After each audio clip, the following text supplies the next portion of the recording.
que hay mucha gente que lo está pidiendo, de iniciar la grabación.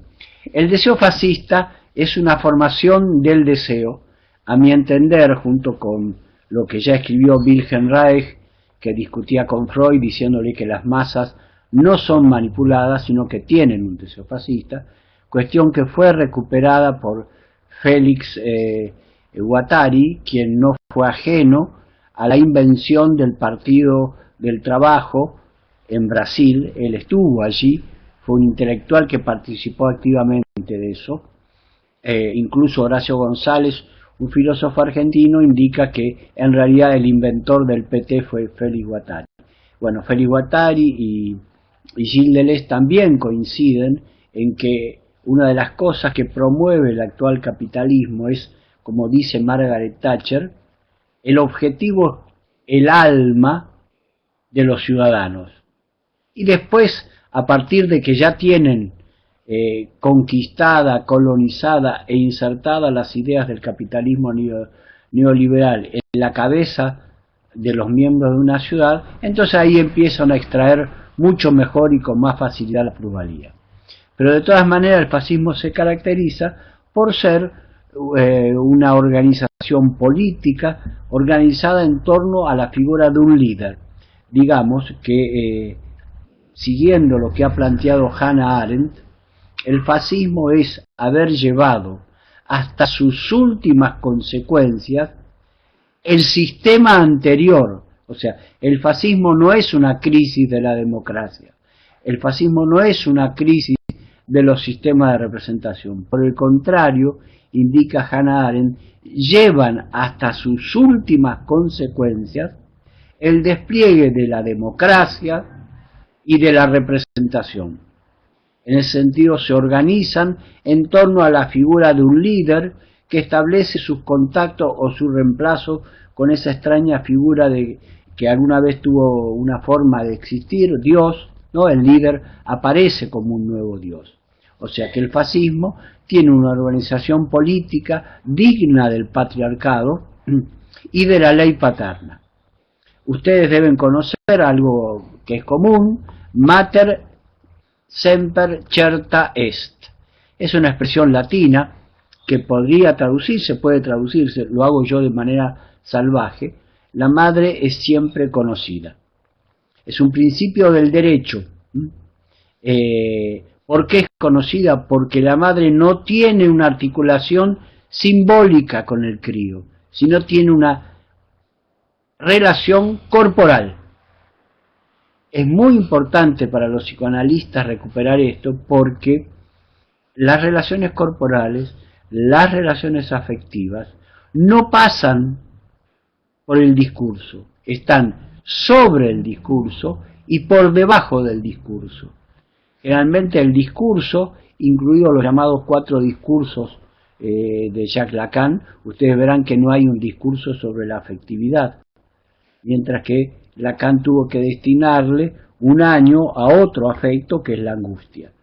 Pero en los 4 discursos no hay lugar para la afectividad.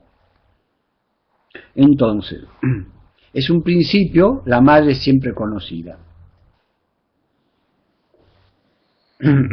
La semana anterior se dio a conocer una decisión de la Suprema Corte hipercorrupta de México, pero Suprema Corte al fin y al cabo, con sabrosos sueldos mensuales, 3 veces superior al del presidente de México. Esa Corte dio una decisión por la cual considera que de aquí en más no habrá privilegio alguno otorgado al apellido paterno. El infante podrá llevar sin inconveniente cualquiera de los 2 apellidos.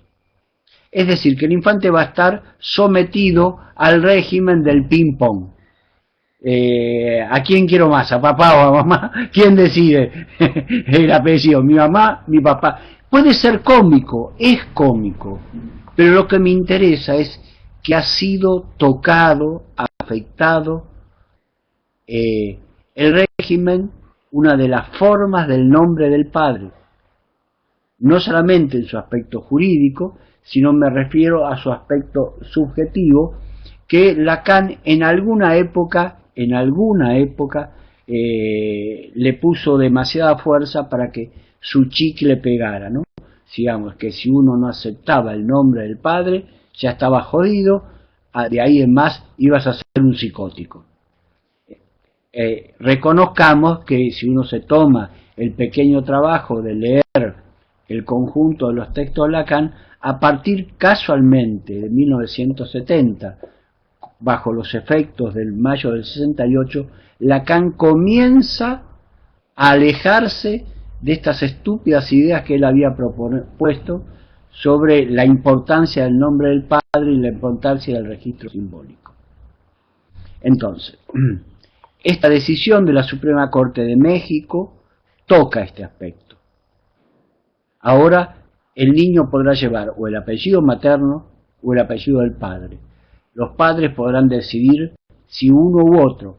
Todo será un gran desmadre, pero lo que es claro que el monopolio del nombre del padre se ha perdido, ha sido tocado. Más allá de las consecuencias y de que sea un organismo corrupto como la Suprema Corte de Justicia de México. A veces las instituciones hacen cosas que no saben, como dice la Biblia, no saben lo que están haciendo ni lo que están decretando.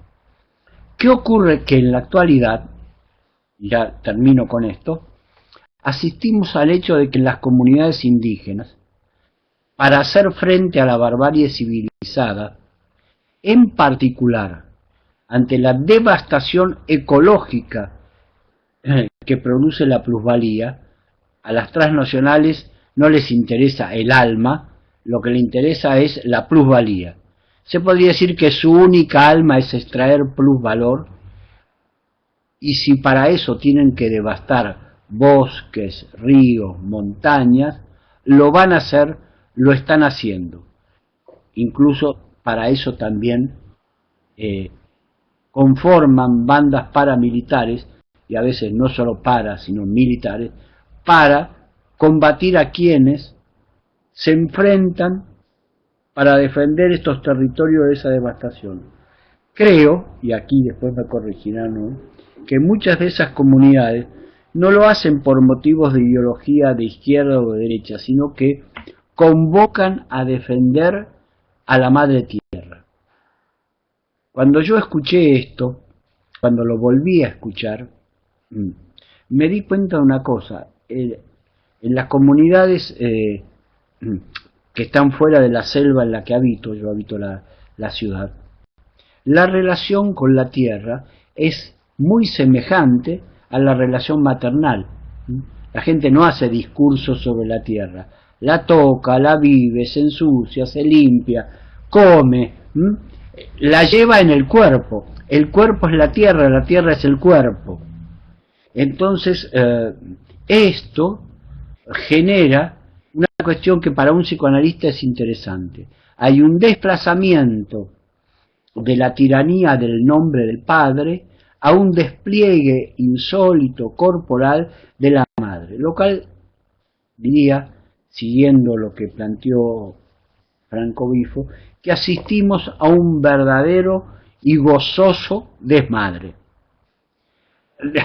Dicho esto, voy a hacer una grosería más. Le voy a proponer a Vilma y a Manuel si en un primer momento abordamos esta cosa extraña de que Manuel calificó de fascismo, que yo califiqué de voto canalla, que es esa extraña cuestión de que en Colombia la ciudadanía que participó y la que no participó también votó no a la paz, más allá de lo que esa paz podría suponer. Entonces, le quería proponer primero abordar ese tema del deseo fascista, del voto canalla, y luego que podamos, si ellos tienen ganas, si ustedes, Manuel y Vilma, nos comparten, ahí tengo una fotito extraña de Vilma con el subgaleano, donde revelan que estuvieron una semana intensa donde dio como resultado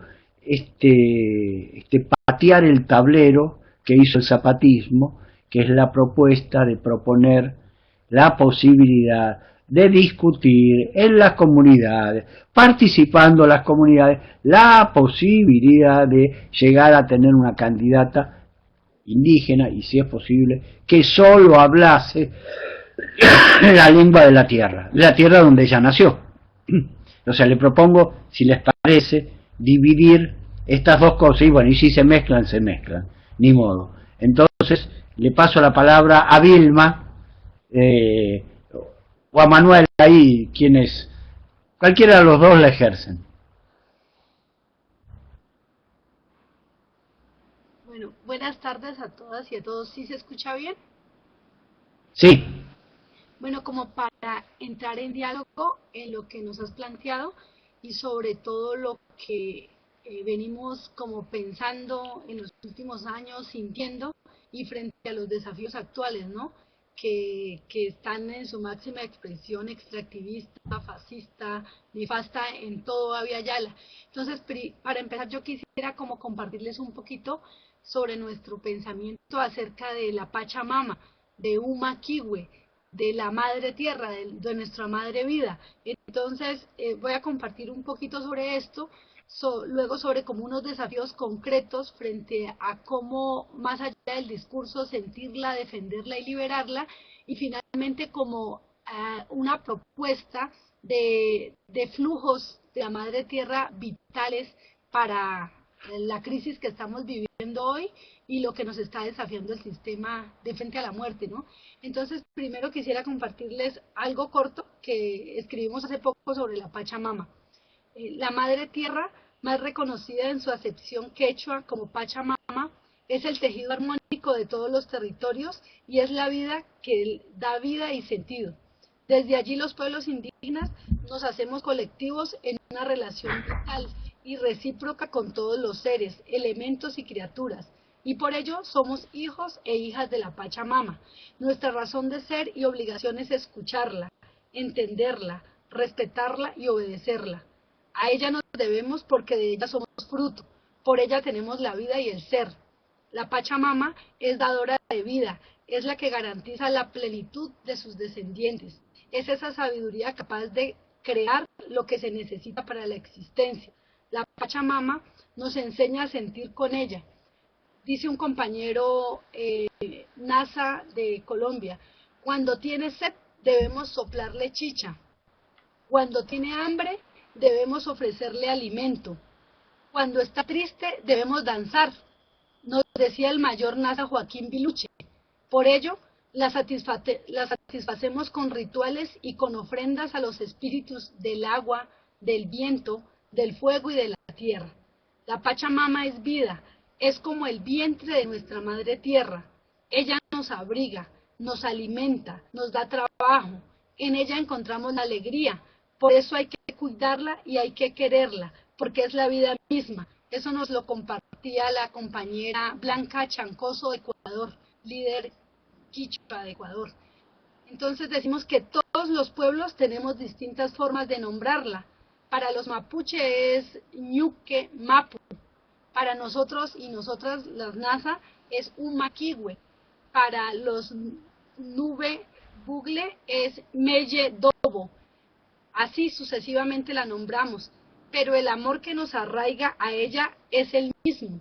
Ella se constituye de ámbitos sagrados como el territorio en el que compartimos, sembramos y cosechamos la esencia a través de los tejidos de vida y de formas muy muestras para hacerla respetar el territorio como lugar donde habita el pensamiento, según lo dice otra compañera NASA, Yamilet Nene, es simultáneamente el territorio del imaginario, ese mismo que caminamos para defenderla en palabra y acción, territorio del imaginario que se contrapone a la codicia del capital, porque para nuestros pueblos la Pachamama no es materia prima, no es mercancía, no es objeto, no es propiedad privada, mientras que para el capital es objeto de, como nos dice Manuel, exploración, explotación, exclusión y exterminio.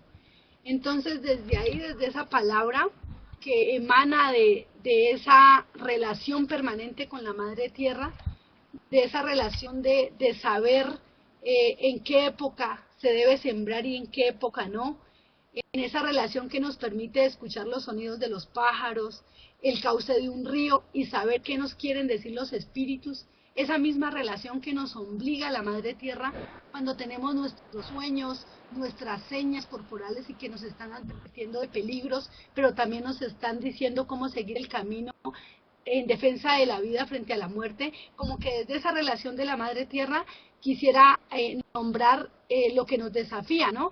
Y particularmente retomando lo que decía el compañero anterior, que presentó esto del cuidado de la madre, ¿no? De todo esto que conlleva el espíritu materno, más que la madre como paridora solamente de una semilla o una especie.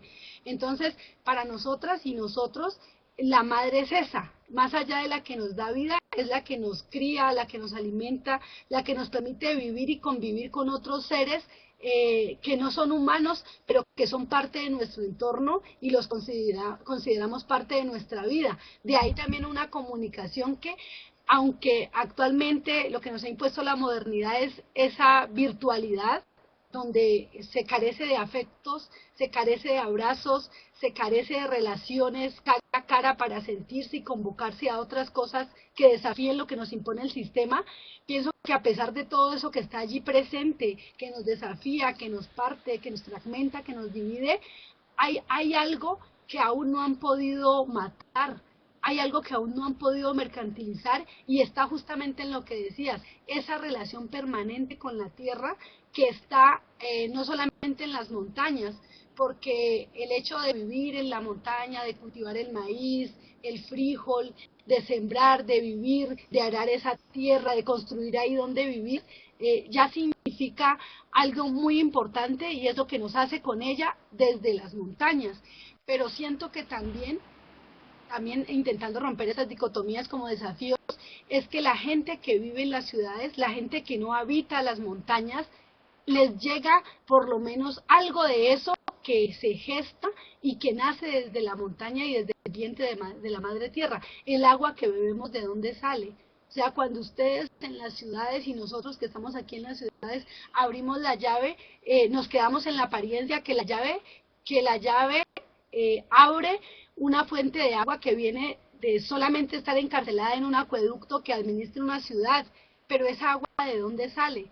¿De qué montañas viene? ¿Qué relación hay de esa agua que se abre en la llave de una casa, de la ducha, de lavar los platos, de estar ahí? Viene de una relación, de un entorno natural, de un entorno comunitario, pero de un entorno que también está permanentemente desafiado por la codicia del capital.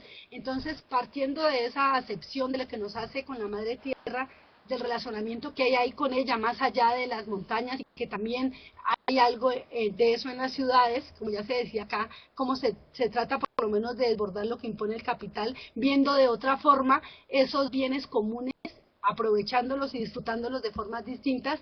También está el segundo punto que quería plantear, como esos desafíos y esas amenazas permanentes frente a eso, y es lo que desde hace varios años venimos nombrando, que es también ese extractivismo integral que no solamente viene por la exploración de los bienes comunes para convertirlos en mercancía y no solamente para terminar con el excedente de capital que haya de población o convertirnos en mano de obra barata y con sus guerras, con sus tratados de libre comercio, con sus legislaciones de despojo, con una cantidad de estrategias y trucos para dominarnos, someternos y tenernos fragmentados, pero también viene con esa otra forma que es afectar la subjetividad comunitaria, colectiva, y que intenta romper eso que nos impone el capital. Y es como el problema que yo siento que más nos está afectando, por lo menos ahora en el Cauca,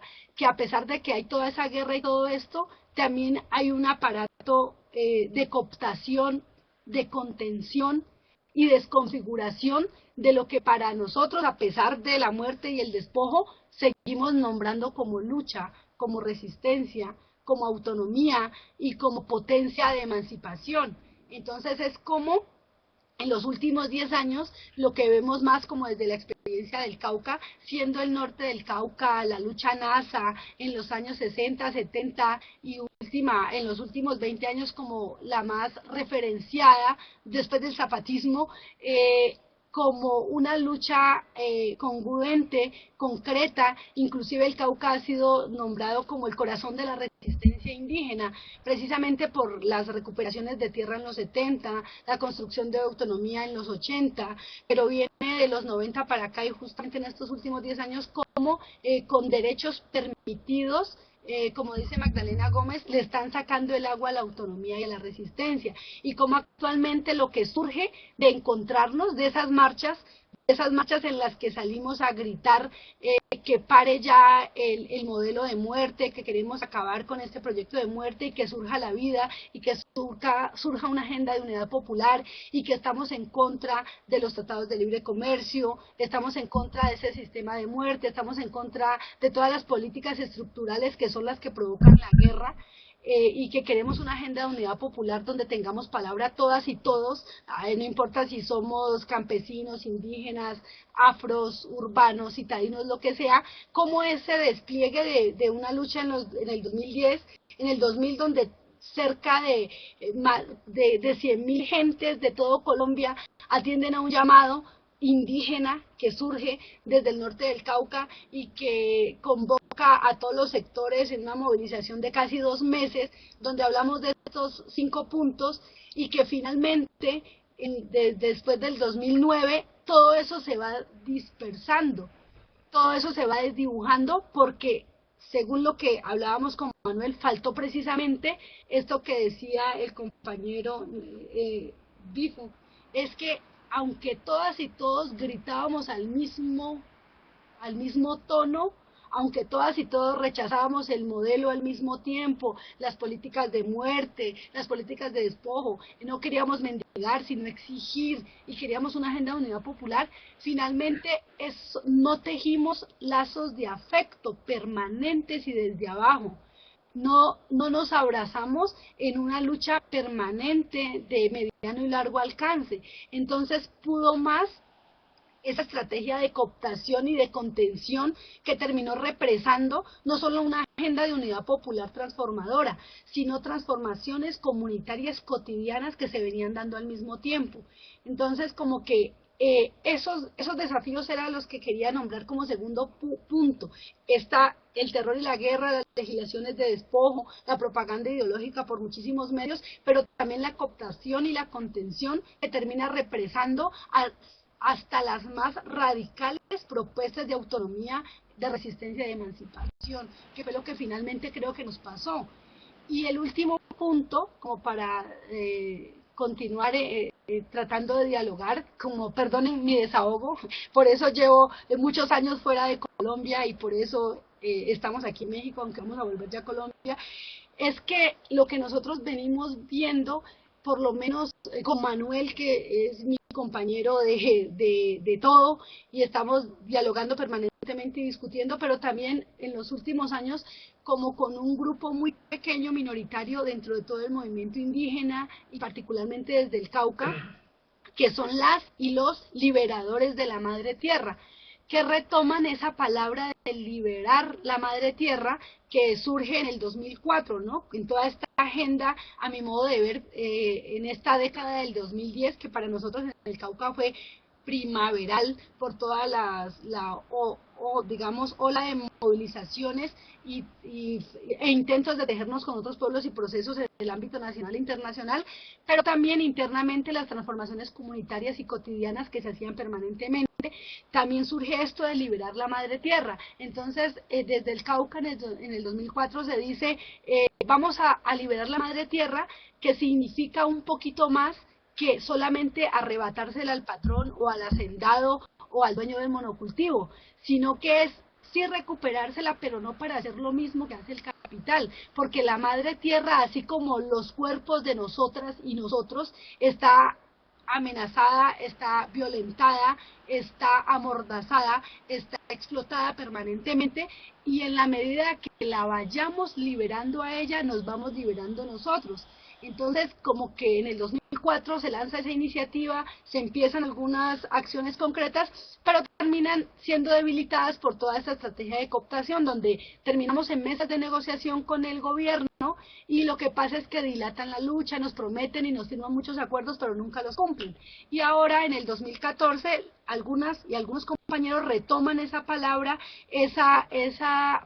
de recuperar y liberar la madre tierra, y llevan 2 años metidos y ocupando haciendas de Ardila Lule, uno de los más ricos de Colombia, que las tiene plagadas de caña de azúcar. Y desde hace 2 años los están hiriendo, han habido 2 asesinatos, hay repercusión, pero sin embargo, ellos han parado en 2 años que se siga sembrando caña de azúcar para los biocombustibles. En cambio hay frijol, hay maíz, hay yuca y es comida para la gente. El SMAT ha entrado muchas veces, los ha herido, ha arrancado, ha quemado los cultivos, pero a pesar de eso las y los compañeros vuelven y siembran. Entonces, como que ese es un desafío concreto que nosotros sentimos que ahorita está frente a digamos, a la nueva oleada extractivista que se está consolidando más, por ejemplo en Colombia, con la reagrupación y consolidación de grupos paramilitares que están asesinando, que están cercando, que están amenazando y que están otra vez matando, como no pasaba, bueno, hace varios años, ¿no? Entonces están más visibles y están queriendo seguir, continuar con el despojo de tierras y el despojo de toda la lucha en Colombia. Ejemplos concretos de lo que pasa en el Cauca, las amenazas a las comunidades de paz de San José de Apartado. Entonces, frente a esto, nosotros dialogando con las y los liberadores, con otros procesos que no se rinden, todavía no se cansan y no se dejan engañar, es que un concepto que viene saliendo desde la lucha NASA, que más es una concepción desde ese estar obligado a la madre tierra. Ellas y ellos hablan del wet finseñi. El wet finseñi, desde la lengua que hablan nuestros pueblos, que es el Nasayugüe, es, en una así traducción rápida, sería los buenos vivires. Pero lo que ellas y ellos están planteando es cómo establecer una búsqueda permanente de equilibrio y armonía con la madre tierra, o sea, cómo lograr las condiciones materiales, espirituales de la madre tierra para estar y vivir en el territorio, pero al mismo tiempo defenderla, cuidarla, o sea, ser recíprocos. Si ella nos da la vida, si ella nos permite convivir como seres de la vida en ese territorio, nosotras y nosotros, para reciprocarla, tenemos que cuidarla, respetarla y obedecerla. En ese sentido, vienen muchísimos, no he visto, sí, estoy muy rápido, perdón, vienen varias apuestas, y una de ellas que estamos tratando de plantear sobre la base de la experiencia y lo que ya nos ha pasado, es que tratar de reconocer los flujos de la madre tierra.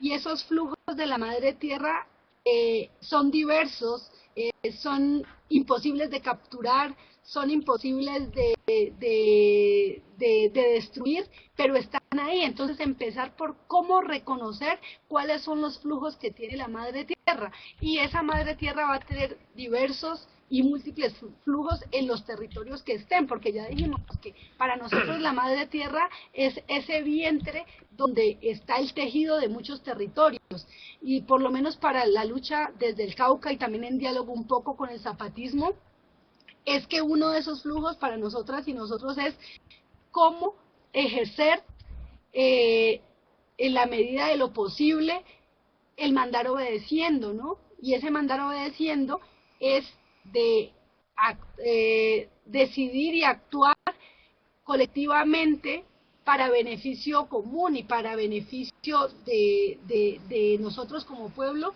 en diálogo y en tejido con otros pueblos y procesos.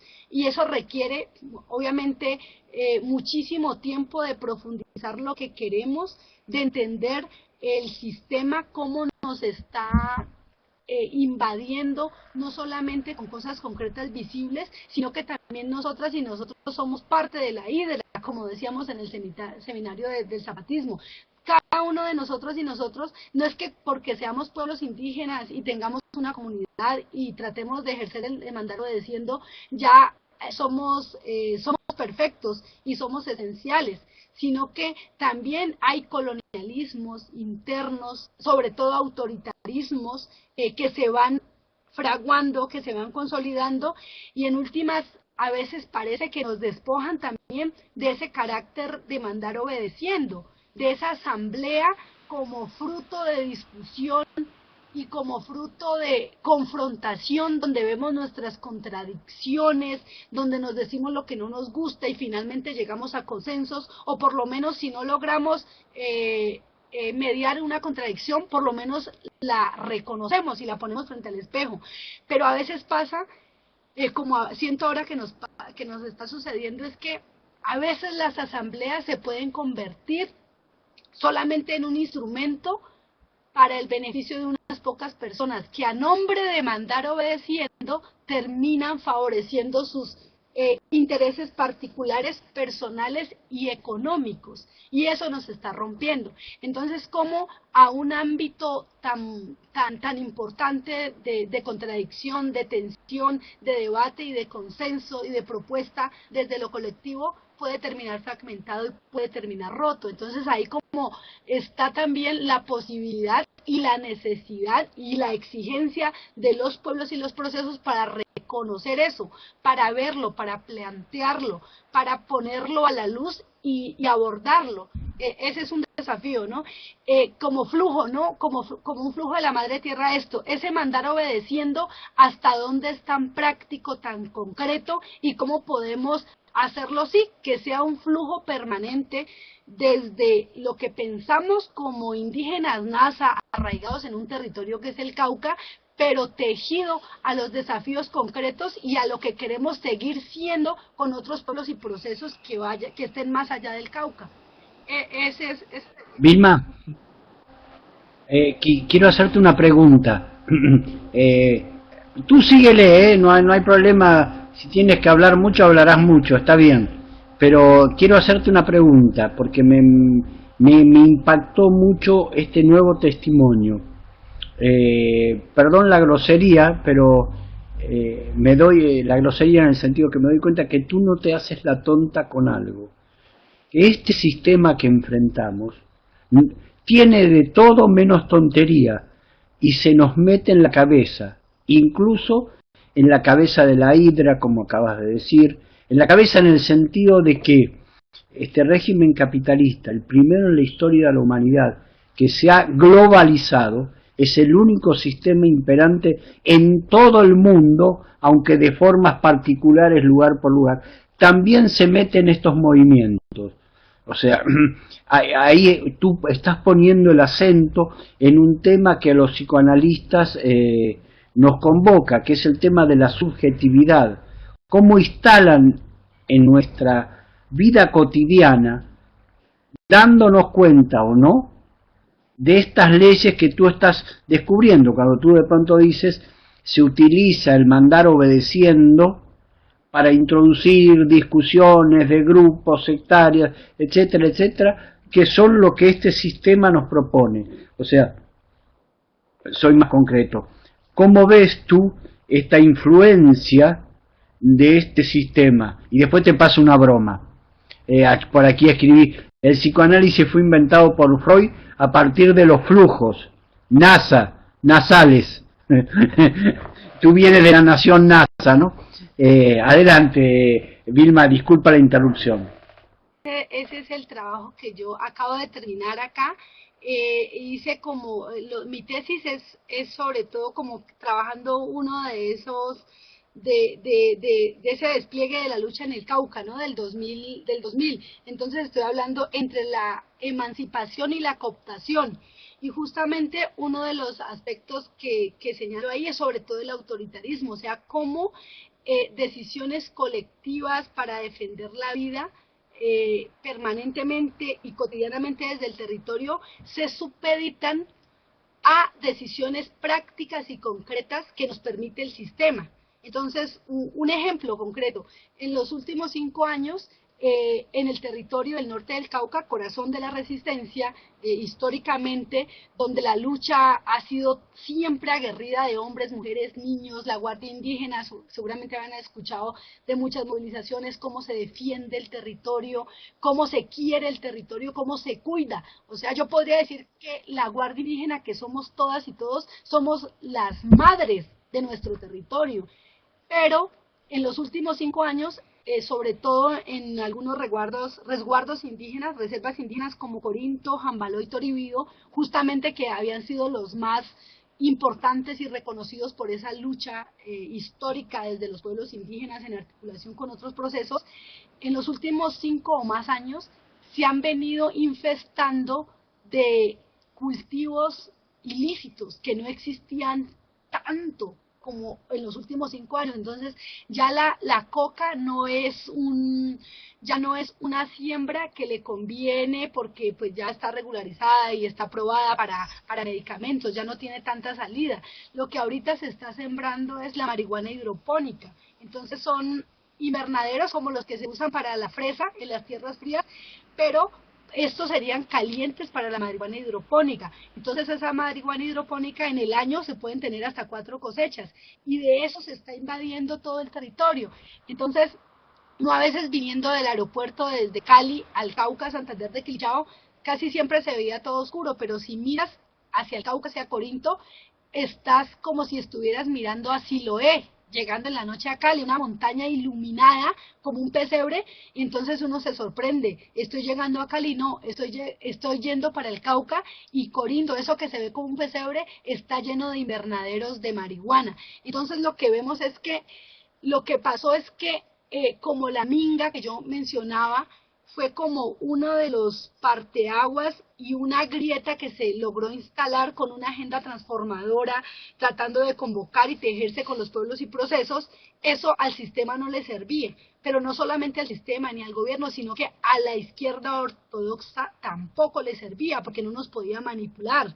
Entonces tampoco le servía a los señores de la guerra porque no podían obligarnos a tomar las armas. Entonces, de todos los ámbitos vino una arremetida tremenda contra la lucha indígena, particularmente del norte del Cauca. Entonces viene esa cooptación que no solamente es un factor externo para someternos y para confundirnos, sino que también se aprovecha de eso que mencionas aquí, que dentro de los procesos también está esa hidra, también está ese afán por el dinero que nos han instalado, también está ese afán por ser más prácticos y conseguir lo que nos permite el gobierno. Entonces todo eso se vino convirtiendo en cómo habían, podríamos decir, en el 2010, obviamente con todo un legado histórico de los 50, 70, 80, unas subjetividades con un gran potencial emancipatorio, y cómo del 2009 hacia acá podemos ver cómo se están instalando subjetividades permitidas, o sea, hasta dónde te permite el sistema actuar. Tú como indio que hablas la lengua, ¿qué sí puedes hacer? Entonces, folclore es lo más fácil y para eso sí hay plata.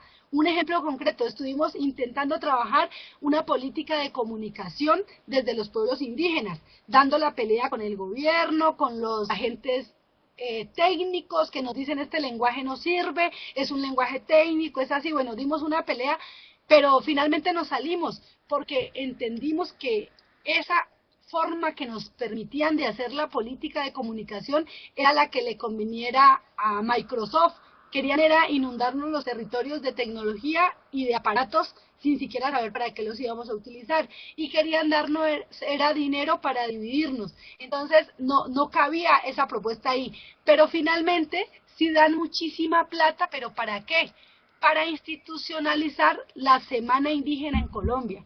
Entonces hay plata para folclorizar eso que nosotros queremos desbordar y tejerlo con resistencia y autonomía, pero para dar a conocer, revitalizar y fortalecer un pensamiento propio bien radical desde el movimiento indígena. Y radical no me refiero a decirle no a todo, sino a arrancar de raíz y reconocer esa hidra que nos somete y nos deja solo en el nivel permitido del sistema.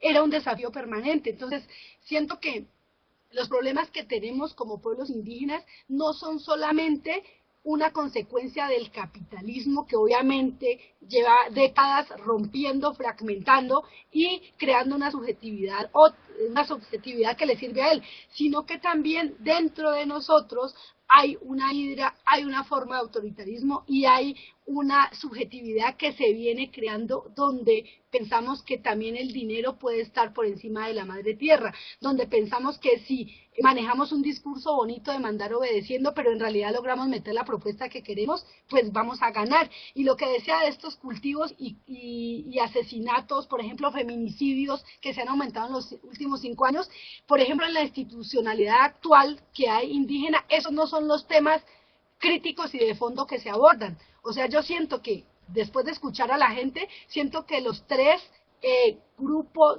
digamos, los tres problemas más fuertes que hay que nos están afectando son feminicidios, son los cultivos ilícitos que se están implantando en los territorios y la minería legal e ilegal. Esos son tres temas que tienen que ver con todo el extractivismo, ¿no? Todo está enlazado, es una telaraña de muerte, pero esos tres son los que más vemos y más fuertes. Esos tres son los que se les niega la palabra, esos tres son los que no son una agenda vital para el movimiento, porque para el movimiento ahora institucionalizado es la paz, la agenda de la paz, es el partido político maíz y es el dinero que viene con el postconflicto, lo que nosotros llamamos postacuerdo, que está enredado todavía, pero que en realidad no es la paz, sino que es como ya bien lo hemos dicho y Manuel ampliará, es un acuerdo de cese bilateral al fuego entre el gobierno de Santos y una de las guerrillas, pero los problemas estructurales no se están tocando ni se van a tocar. Entonces ahorita mismo, mientras se discute eso y no sabemos qué va a pasar, la guerra en el territorio es permanente, con el fracking, con la minería, con los monocultivos, con las hidroeléctricas, y estamos ahí, en medio de eso, en que el desafío concreto es cómo reconocer, revitalizar y abordar colectivamente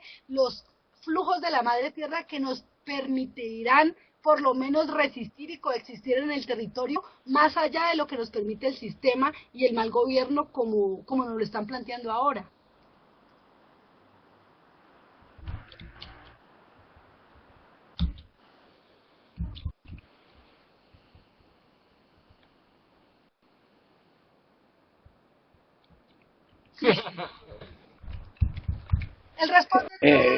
Bueno, tenemos mucho para dialogar. Ahora, si Vilma lo permite, vamos a darle un poco de voz ahí a Manuel, que está inquieto. Adelante, Manuel. Adelante, Manuel. A ver, aquí hay un comentario. Un momento. Les pido a los asistentes que cuando hagamos el descanso para las preguntas, y ustedes intervienen. Acá hay otro de Sara Moreno. Acá en México suele haber muchos programas de apoyo a indígenas para que produzcan mayor número de artesanías o trabajos manuales con fines de venta. Perdón, esto es un comentario mío. Es lo mismo que se hace en los hospitales psiquiátricos. Para que los locos no los molesten, los mandan a hacer artesanías. El problema justamente es la comercialización. Es algo que no existe en la subjetividad de muchas culturas o grupos. Si alguien aprende el sistema capitalista dentro del grupo o fuera, es quien se beneficia, lo compra barato y vende caro, porque lo vende con la idea de estar ayudando. Quien lo compra, comprará como lo hace con toda la ideología capitalista. Se compra otra cosa muy diferente del producto. Se compran ideas, belleza, esperanza, ayuda. Y aquí hay otro comentario, es Faustino Sánchez, la voz de Ana Jordan, la voz de Faustino Sánchez. En este llamado de atención, esta demanda de las mujeres para parar con los feminicidios, se han generado nuevas colectividades con nuevas formas de aquelarres. Una de las convocatorias que surgen en esta colectividad femenina, una que responde a un discurso bien distinto al predominante de la modernidad, es bien bonito. Se trata de una invitación de ofrendar a la tierra, colectivamente, la sangre menstrual, justamente algo también relacionado con los flujos. Bueno, leí estos comentarios, Manuel y Vilma podrán responder a ellos. Solamente a una cuestión, vuelvo a un tema que trató Vilma. A mí cada vez me sorprende más cómo nuestros horizontes están bien tejidos, ¿no? Ahora que estoy hablando con tejedores de voces, porque Vilma habló de las usinas que instalan las transnacionales. Les recuerdo a los participantes lacañanos, que somos varios los que estamos aquí, que las usinas y sus tecnologías fueron empleadas por un tal Jacques Lacan en los años 50 para instalar el orden simbólico. Después Lacan se dedicó a destruir ese orden simbólico. Bueno, pero con un comentario. Adelante, Manuel. Una es un recuerdo de Verónica Gago, de ahí del colectivo Situaciones de Buenos Aires, le hizo una entrevista al que creó esa emisora, Radio Califata, en Buenos Aires. Colifata, disculpa, y que luego lo conocimos, al compañero, y en la entrevista, que me parece muy útil ahora para comenzar, él le pregunta a Vero sobre por qué hacen una emisora, etcétera, y él hace la siguiente imagen. Él dice: ¿vos has visto a la gente en instituciones crónicas, que están encerrados crónicos, pacientes crónicos? Lo primero que uno nota es que la gente está descuidada, entre comillas, que le falta un diente, que tiene los dientes sucios, que la ropa está sucia, que no le sirve, que no le importa verse bien o verse mal, porque ¿para qué? No vale la pena si no va a salir, si no hay afuera, si siempre tiene que estar adentro. Empieza con esa imagen y luego dice: lo que la gente no se ha dado cuenta y lo que queremos hacer con la emisora es que la gente descubra que no hay afuera. No existe una afuera, que estamos todas y todos adentro. Y que desde adentro hay que pelear. Y empieza con esa imagen. Yo quería plantear esa imagen porque justamente con lo que venía diciendo Vilma y con lo que se venía comentando anteriormente, y es que es la coherencia absoluta de lo fascista al interior del capital. O sea, Franco Bifo comentaba que de esa dialéctica permanente capital-fascismo, en realidad son dos caras de una moneda, como la vemos, como proponemos, y es lo que decías vos en la nota anterior. Lo del deseo fascista es un deseo coherente con el capital, no es extraño, no es algo que les pasó a los alemanes o a los italianos por allá. Y aquí, para reforzar esto un poco antes de entrar a lo de Colombia y tocarlo desde lo que venía diciendo Vilma, en contraste con lo que decía Vilma, es la idea de, pongámoslo en palabras de lo que se atrevió a decir Hannah Arendt en su estudio sobre los orígenes del totalitarismo. Ella planteaba, por ejemplo, que la gente de la Gestapo no fue el pater familias, era la gente más normal, no era la gente más extraña la que fue capaz de cometer las atrocidades mayores, sino la gente normal. Y lo describe en 2 párrafos impecables, con evidencia histórica. Dice: primero trajeron psicópatas y luego suplantaron a los psicópatas con la gente normal. Y la gente normal, ¿qué busca? La gente normal busca su seguridad, y la seguridad es racional y es pragmática y es dentro del orden, dentro del sistema. Y se basa fundamentalmente en lo que ya conocemos todas y todos: obedecer órdenes, pero ni siquiera obedecerlas, introyectarlas. Nosotras y nosotros somos las órdenes que nos da el sistema. Para conseguir hay que hacer ciertas cosas dentro de una estructura, y esas cosas son atrocidades.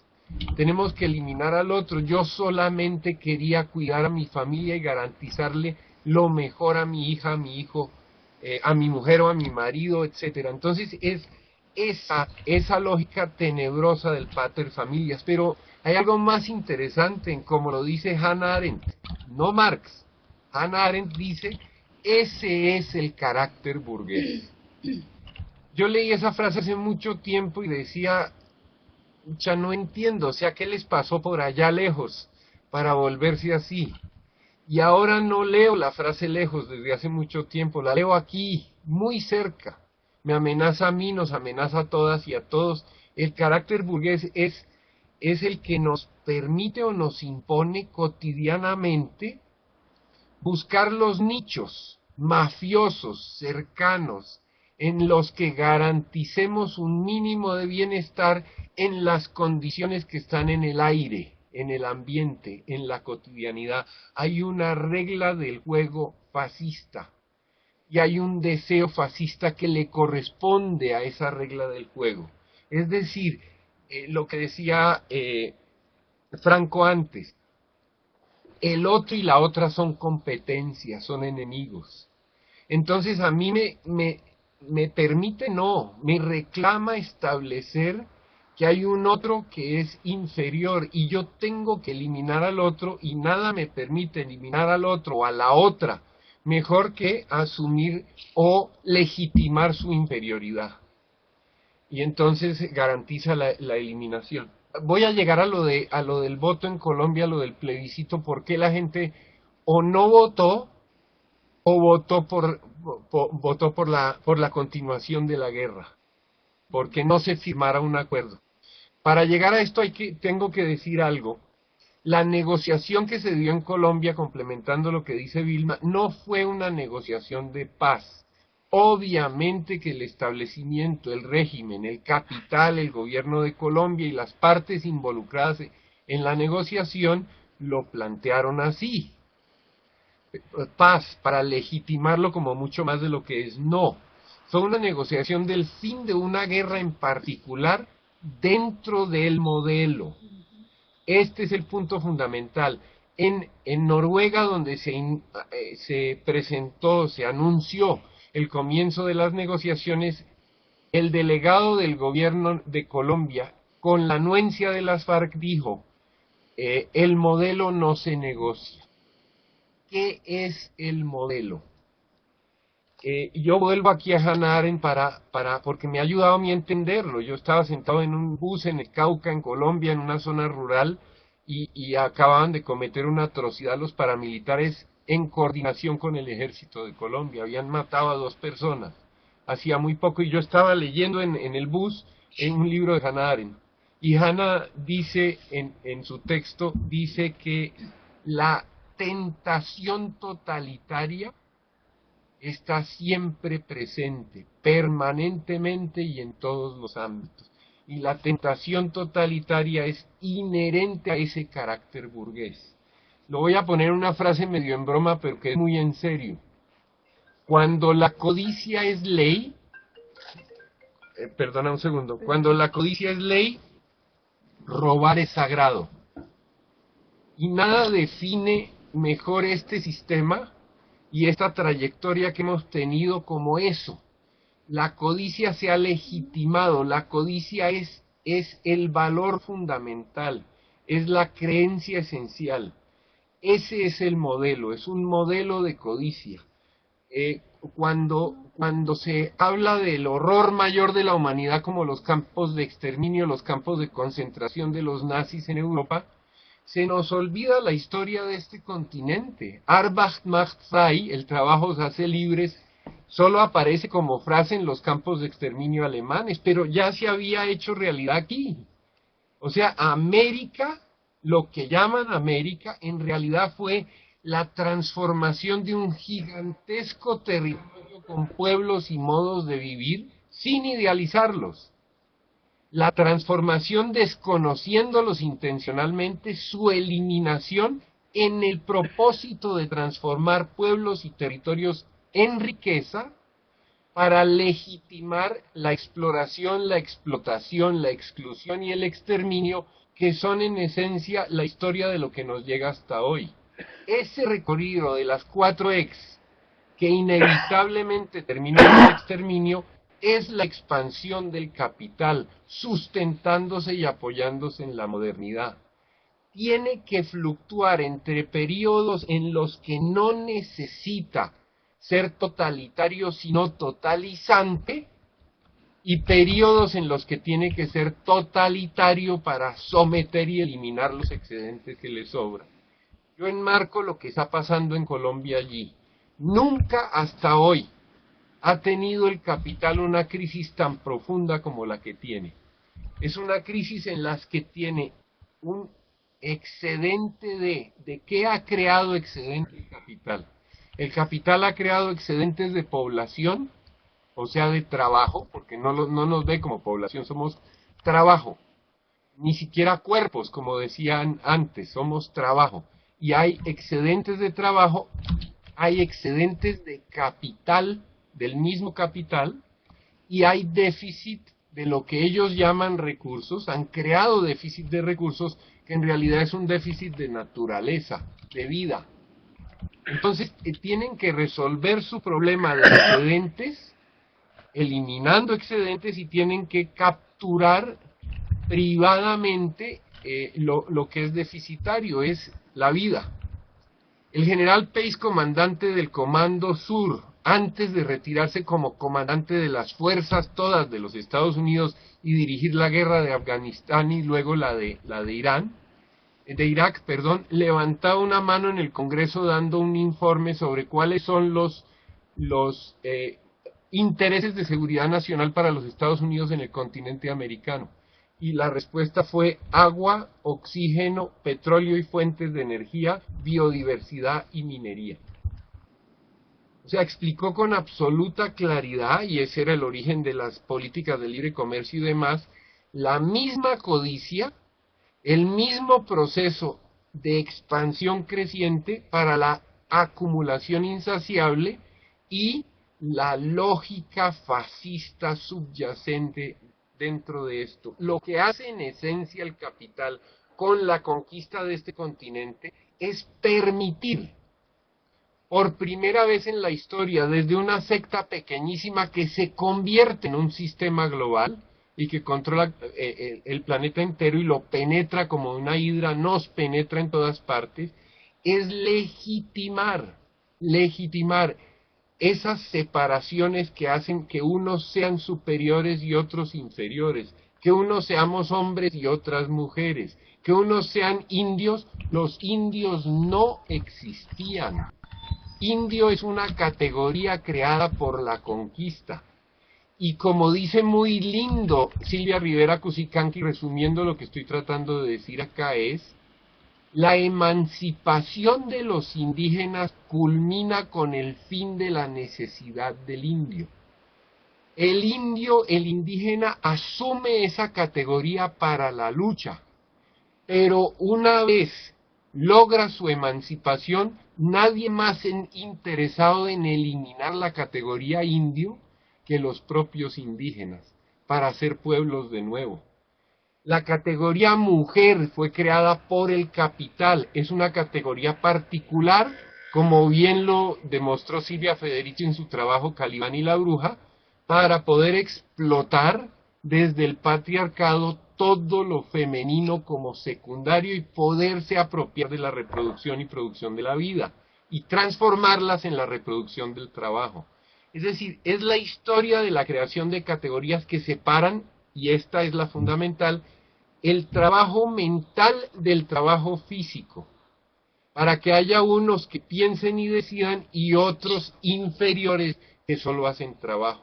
Para eso la conquista. Entonces, ¿en qué termina sucediendo? Cuando en Colombia nos dicen el modelo no se negocia y vamos a negociar la paz, en realidad lo que nos están planteando es una contradicción, una situación de imposibilidad. Si el modelo no se negocia, es decir, toda esta trayectoria de categorías que nos niegan, toda esta trayectoria de exclusión, de explotación, de exterminio, si eso no se negocia, si las condiciones que nos llevaron al surgimiento de las insurgencias armadas desde los años 50 en Colombia para defendernos de la atrocidad del capital, si esas condiciones no han desaparecido y son peores aún hoy, si el sujeto de derecho hoy en día ya ni siquiera es la ciudadana o el ciudadano, sino la corporación transnacional a la que hay que proteger de los derechos humanos, si eso no se negocia, si eso no se discute, no es paz lo que se está negociando, sino la inserción y la incorporación de un grupo en particular de insurgencia armada a la estructura fascista, no del Estado solamente, sino de la forma Estado, de toda una sociedad que ya por principio y en principio se le pide y se asume que reconoce como inevitable, necesario, que haya unos que merezcan más y otros que sean menos, unas que merecen vivir, otras que no, unos superiores, otros inferiores, y que es inevitable la forma de explotar que existe. Y en otras palabras, para ponerlo más dramáticamente, que hay una crisis que tenemos que resolver todas y todos, y esa crisis se resuelve eliminando los excedentes de capital y de población que existe y apropiándose a manos llenas, repartido el país en pedazos y el continente y todo, y el imaginario, repartido en pedazos para los intereses de capital. En otras palabras, ¿qué estoy diciendo? Una frase solamente. Se negoció el fin de la guerra entre unos actores para repartirse un botín e incorporarnos a todas y a todos en un proyecto fascista.